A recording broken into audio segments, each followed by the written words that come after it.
When I first picked up the Insta360 One RS Twin Edition, I was drawn in by the promise of versatility, the ability to switch between a high-quality 4K lens and a 360-degree lens.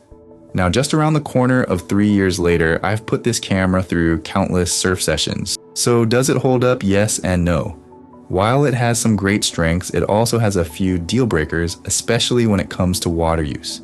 The 4K boost lens is fantastic. It delivers stunning, sharp footage with excellent stabilization, even in bumpy, windy conditions. The camera keeps the shot steady and cinematic and truly shines during dawn and dusk. That said, low light performance isn't its strongest suit. As soon as the sun dips below the horizon, image quality starts to take a hit, with noise creeping into the footage. On paper, the 360 lens should be a game changer. Full immersive shots that let you reframe your perspective. That's a dream for action sports, but in real-world water use, it just doesn't hold up. Despite Insta360's claims of waterproofing, I had water seep into the camera even though all the ports were sealed and the battery was securely in place. That led to a dead camera and I had to go through customer service for a replacement.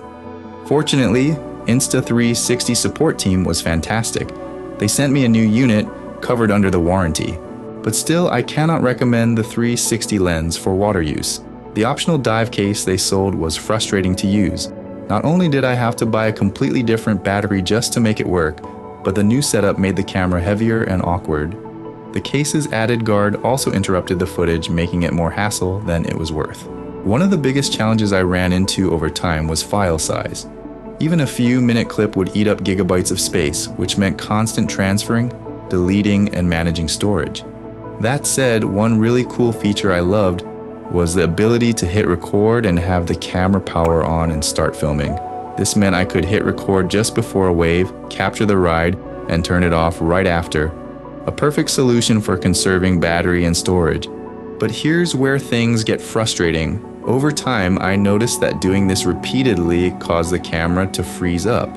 Sometimes the footage would have artifacts at the beginning, and sometimes the camera does take a bit to start up when going through this route, which did lead to some occasional missed parts of the beginning of the wave. So is it worth it? If you're planning to use this camera for water-based activities like surfing, I cannot recommend the Twin Edition. The 4K boost lens is amazing, but the 360 lens is unreliable in the water. If I could go back, I'd just buy the 4K version and skip the 360 module entirely.